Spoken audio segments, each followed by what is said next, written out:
The old Kentucky farmhouse stood like a weathered sentinel at the edge of sprawling fields, its silhouette jagged against the fading light of dusk. 9-year-old Bobby sat in the passenger seat of Uncle Todd's beat-up pickup, the engine rattling as it slowed on the gravel driveway.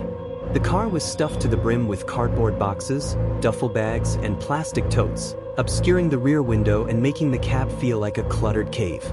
Bobby's small hands clutched the frayed strap of his backpack, his only possession from a life that now felt like a distant dream. The air carried a musty smell, thick with the scent of damp earth and something older, more sinister, like forgotten secrets locked in rotting wood. It hit Bobby the moment he stepped out, wrinkling his nose and stirring an unease deep in his chest. Uncle Todd killed the engine, his calloused fingers drumming impatiently on the steering wheel. "Here we are, kid," he grunted, his voice rough from years of cheap cigarettes and cheaper whiskey. "Home sweet home."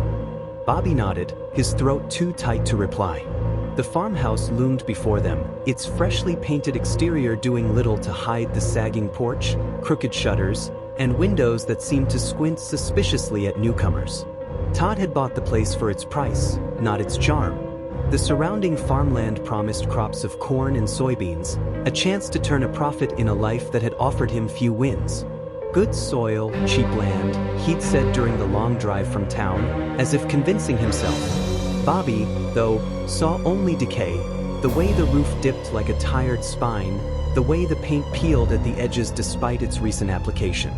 The house was a century old, Todd had mentioned offhand, home to at least 3 families before them, a Romanian clan who'd arrived in the early 1900s, fleeing some whispered trouble, and 2 American families whose stories had blurred into local legend.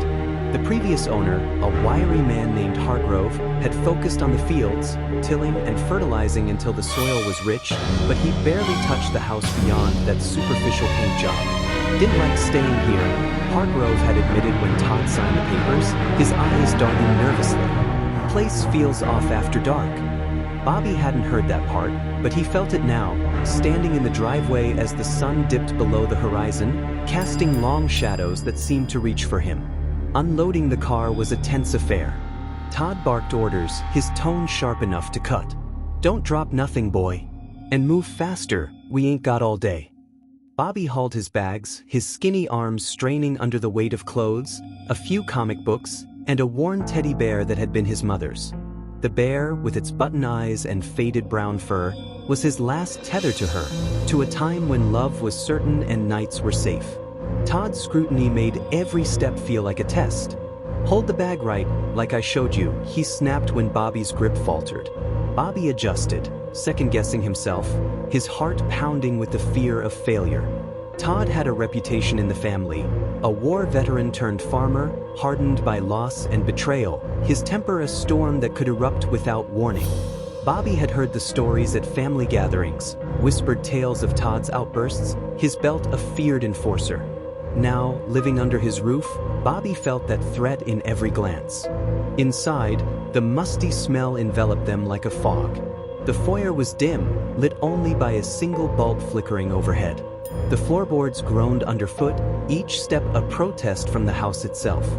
Bobby's eyes darted to a corner where a small shadow skittered. A mouse, he told himself, though the thought did little to ease his nerves. Complaining to Todd would earn him a slap, or worse, so he kept silent, following his uncle's gesture toward the staircase. "Your room's upstairs, first on the left. Mine's down here by the living room. Don't bother me unless it's life or death." Bobby climbed the steps, each one emitting a long, mournful creak that echoed through the house like a warning. The sound burrowed into his mind, conjuring images of someone, or something, ascending in the dead of night. His room was small and cold, with peeling wallpaper patterned with faded roses and a single window overlooking the endless cornfields. The bed was a narrow frame with a thin mattress, the springs creaking as he sat. Across from it, the closet door hung ajar, its knob missing, revealing a darkness that seemed to pulse with unspoken menace. Bobby set his backpack down and placed the teddy bear on the pillow, its familiar weight a small comfort in this alien place. Dinner that night was a trial. Todd heated a can of green beans on the ancient stove, serving them cold and slimy on chipped plates. Bobby sat at the scarred kitchen table, his fork prodding the beans as if they might bite back. The texture was vile, sliding down his throat like reluctant slugs, but he forced them down, avoiding Todd's gaze. The man ate with mechanical precision, his fork scraping the plate in a rhythm that grated on Bobby's nerves. "So, how's the place treating you?" Todd asked, his tone casual but laced with expectation, as if daring Bobby to complain. "It's good," Bobby mumbled, shoving more beans into his mouth to avoid elaboration. Todd's eyes narrowed, sensing the lie, but he didn't press. "We're up at 3 tomorrow. Gotta beat the heat, start planting. I'll show you the trencher, how to set the seeds right, corn and soy, that's our bread and butter." Bobby nodded, his stomach sinking at the thought of waking before dawn, of working under Todd's critical eye. "Set your alarm," Todd warned, his belt buckle glinting under the fluorescent light. "If I gotta come get you, you'll be sorry." Bobby finished his meal in silence, the beans a heavy lump in his gut, and retreated upstairs, the staircase's creaks a chorus of unease. Sleep was a fleeting visitor. The house seemed to come alive at night, its groans and pops like a language Bobby couldn't decipher. The bed was lumpy, the sheets scratchy, and the darkness pressed against him like a physical weight. Around 11, he woke with a full bladder, his heart racing from a dream he couldn't recall. He sat up, relief washing over him that he hadn't wet the bed. Todd's reaction would be merciless. But as he prepared to slide out from under the covers, his eyes locked onto the closet. In the dim moonlight filtering through the window, shapes swirled in the darkness, blurry and shifting like smoke. He rubbed his eyes, blinking to clear his vision, but one form refused to fade, a pale, circular shape hovering just inside the doorway, glowing faintly with an unnatural sheen. 2 black dots emerged, unblinking, and below them, a slit that slowly curved into a grin. It was a face, unmistakably, staring at him with a malice that froze his blood. Bobby yanked the covers up to his nose, his breath shallow and rapid. The face didn't move, but its grin widened, revealing sharp edges that glinted like polished bone. His mind raced. Was it a trick of the light? A nightmare bleeding into reality? But the longer he stared, the more real it became, its eyes voids that seemed to swallow the moonlight. Panic clawed at his chest. He wanted to run, to scream for Todd, but fear sealed his lips. What if the creature moved?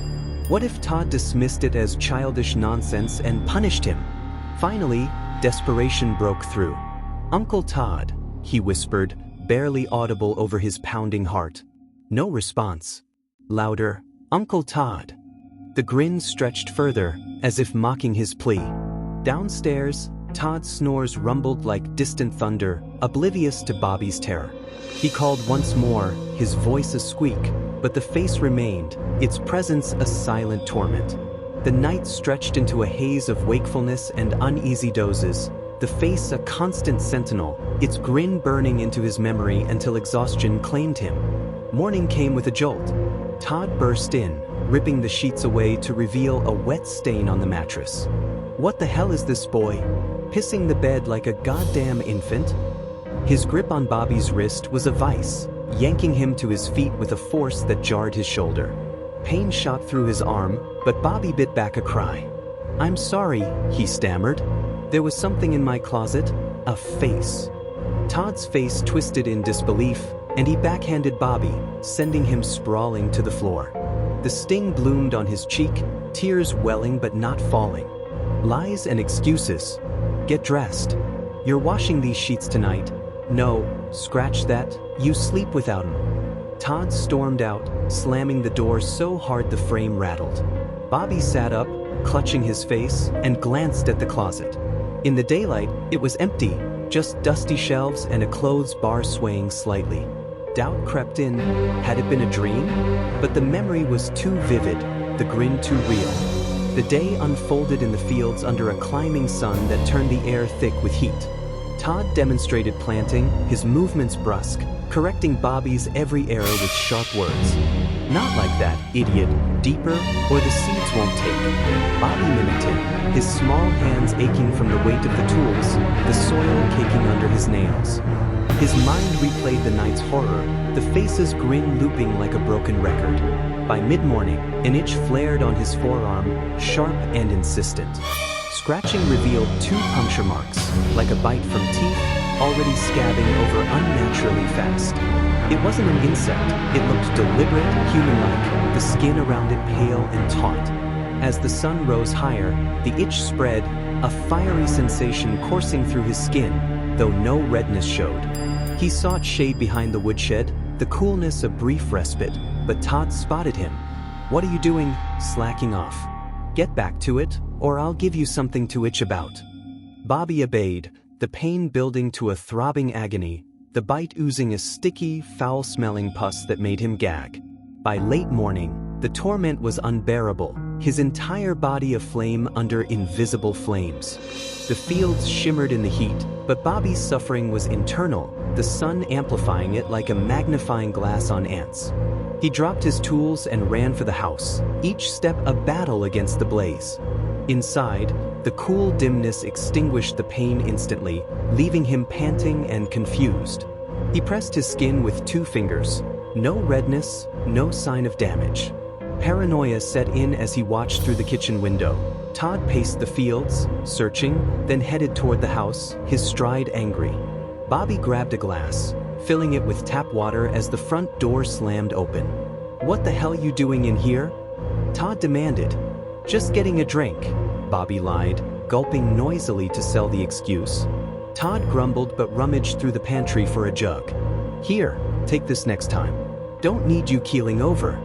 Relief washed over Bobby, but he pressed his luck, his voice small. "Uncle Todd, my skin's burning bad in the sun. It hurts everywhere." Todd knelt, inspecting him with a scowl. "Don't see nothing. Poison ivy maybe? Fine, stay inside, no supper tonight. And don't scratch, it'll spread." Todd stormed out, leaving Bobby alone with the house's oppressive silence. Upstairs, Bobby shut the blinds, casting the room in twilight. The closet gaped like a black maw, its darkness seeming to breathe. He sat on the bed, folding the clean sheets at its foot, their fresh scent a small comfort against the musty air. Then came the footsteps, slow, deliberate, ascending the stairs without the front door's telltale creak. Bobby's heart raced. Todd was outside, he'd seen him walk away. He rolled over, pretending to sleep, eyes squeezed shut as the door pushed open with a soft scrape, like fingertips brushing wood. Silence followed, heavy and deafening. Curiosity won.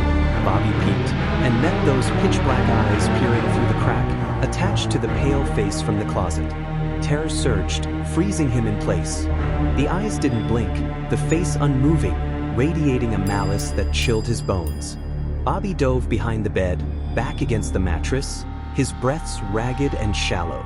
Silence again, then the door creaked wider, footsteps crossing the wooden floor. The shadow elongated on the wall, humanoid but distorted, its limbs stretched unnaturally, casting eerie patterns. Bobby murmured prayers, words tumbling in a frantic rush. "I love you, God, with all my might. Keep me safe all through the night."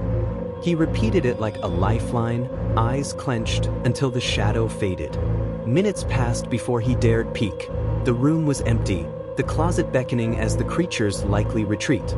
Trapped between the sun's pain and the creature's threat, Bobby crawled under the bed, the dusty space a makeshift sanctuary. He curled into a ball, the floorboards hard against his cheek, and exhaustion pulled him into a fitful sleep, dreams haunted by grinning faces and sharp teeth.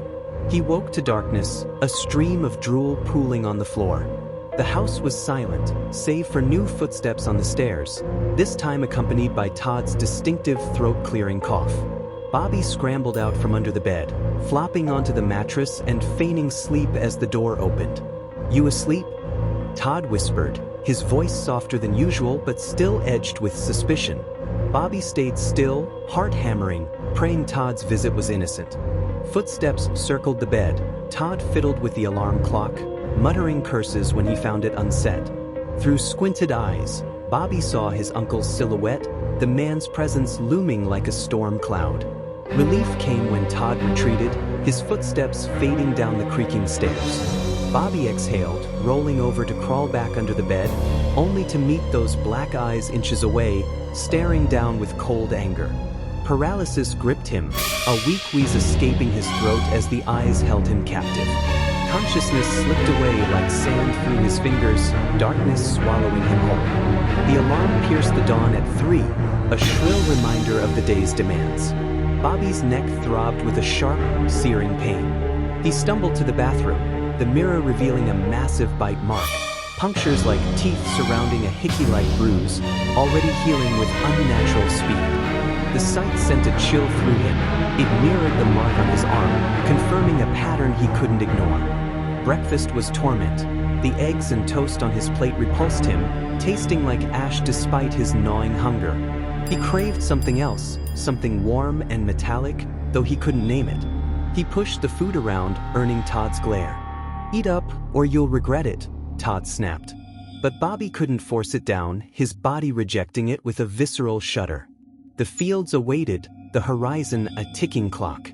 Bobby worked mechanically, his eyes fixed on the skyline, watching for dawn's first rays. At the first glimpse of sunlight, the neck bite flared, peeling and oozing pus, the sunburn sensation returning tenfold. He dropped his tools and walked toward the house, ignoring Todd's shouts. "What the hell you doing, boy?" Todd's voice echoed across the field. "I'm going inside," Bobby replied, not turning. Todd's laughter turned maniacal. "Oh, you're done, boy."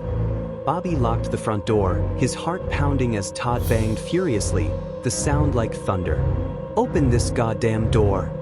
Bobby shook his head, defiance steadying him. Todd circled to the back. Bobby raced to lock it, but the door swung open, Todd's boots heavy on the floorboards. The chase led upstairs, Bobby slamming his bedroom door and locking it just as Todd's fists hammered against it. "Open it now, or I'll kick it down." Silence fell, heavy with threat, then a mule-like kick splintered the flimsy wood. Todd lunged, and Bobby hopped onto the bed, leaping to the other side. They circled in a deadly dance, Bobby evading, jumping over the mattress as Todd taunted, "I can do this all day." Bobby eyed the doorway, faking moves until Todd grabbed his shirt, yanking him down with a chokehold grip. "Gotcha!" Todd tugged at Bobby's pant legs, memories of past violations flashing, belts whistling, bruises hidden under sleeves. Fear turned to rage, vision tinting red, both in anger and literally a dark, syrupy hue. A blackout followed, Todd's screams echoing in the void. Bobby woke alone at dusk, a strange calm settling over him. The room was disheveled, the door hanging off its hinges. He descended the stairs, each creak now comforting in its familiarity. In the kitchen, Todd lay sprawled on the table, his throat torn wide, voice box exposed, skin jet white with not a drop of blood on the floor. Bobby smacked his lips, tasting the strong, metallic tang of blood, and a grin spread across his face, unbidden but satisfying.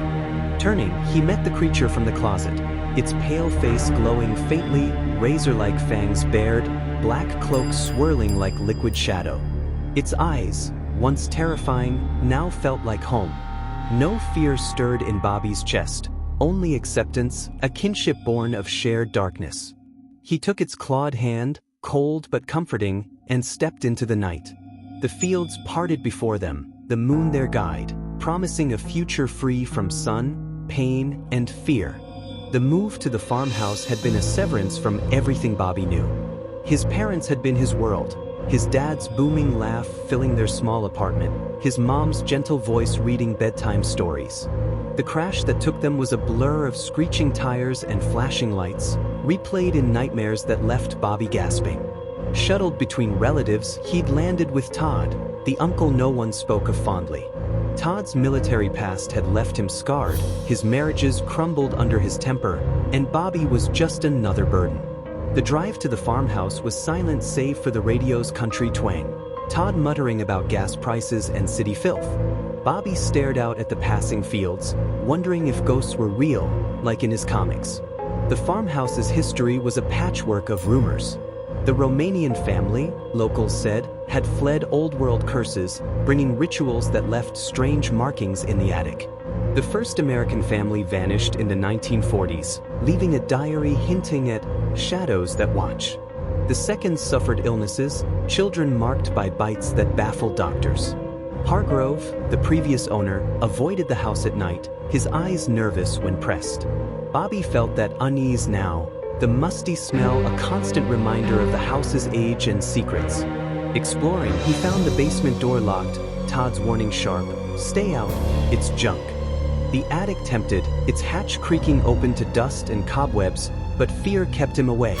That first night, the face's appearance was a slow horror.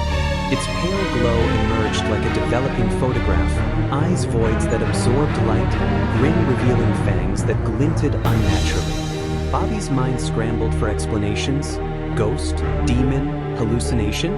His dad's stories of night terrors, tiny fingers in the carpet, felt hollow against this vivid terror. Calls for Todd were futile, each unanswered plea eroding hope. The snores downstairs mocked him, a reminder of his isolation. Morning's punishment stung, both cheek and pride. Todd's slap was swift, his dismissal of the face cutting deeper. Field work was grueling, the soil rich but unforgiving, seeds planted under Todd's critical eye. The bite's emergence on his arms sparked curiosity, then dread, marks too precise for bugs, healing too fast. The sun's intensification turned itch to agony, shade a fleeting refuge. Todd's scoldings punctuated the day, his anger a storm that never broke but always loomed. Fleeing to the house, the coolness was salvation. The water ruse bought time, but confessing the sun sensitivity felt like exposing a wound. Todd's punishment, no supper, was expected, but the solitude upstairs brewed anxiety. The closet's darkness seemed to pulse, watching. The footsteps' return was a gut punch, no entry heard, yet ascending. The peek through the door was a jump scare, eyes like black holes.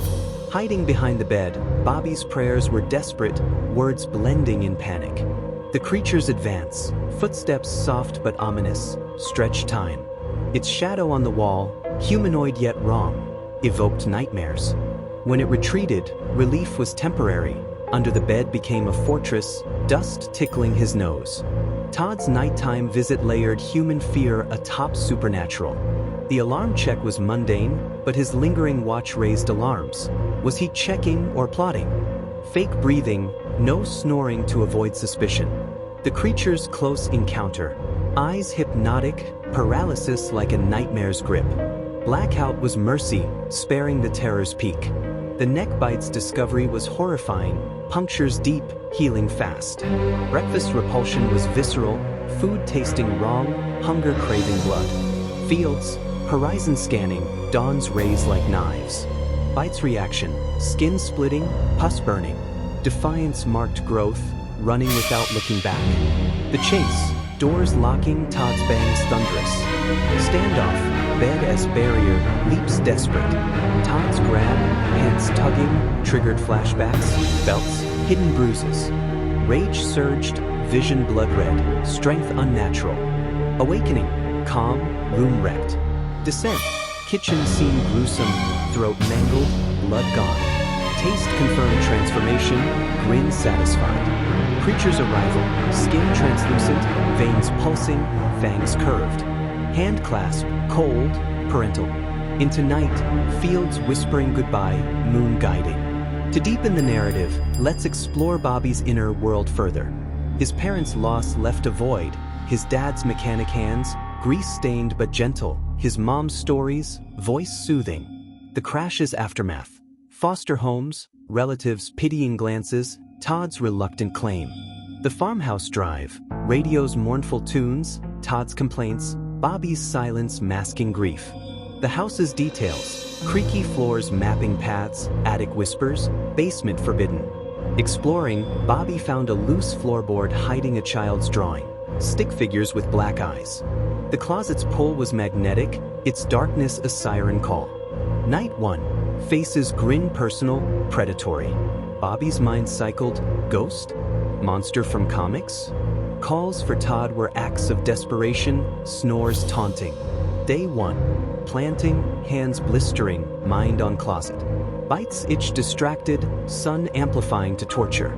Shade break stolen, Todd's suspicion growing. Inside relief prompted questions, what allergy? Upstairs isolation, Teddy clutched, thoughts racing. Footsteps anomaly, No entry heard, heightened supernatural suspicion. Creatures peek, pale skin veined, eyes bottomless. Hiding, prayers from Sunday school, time blurring. Under bed, dreams of flying, blood sweet. Todd's check, tension palpable, fake sleep convincing. Close encounter, paralysis like sleep demons, blackout sudden. Neck bite, mirrors reveal, horror dawning. Breakfast, eggs congealing, toast dry, hunger for raw meat. Fields, vigilance, dawn's betrayal. Bites reaction, pus, peel, agony. Defiance, run, lock, chase. Room standoff, cat and mouse, Todd's taunts. Capture, struggle, rage rise. Blackout, implied violence. Awake, calm, descent. Kitchen discovery, corpse details. Throat ragged, eyes vacant, blood sucked dry. Taste, euphoric, grin involuntary. Creature, cloak tattered, claws sharp, face kindred. Departure, hand hold, night embrace, future unbound.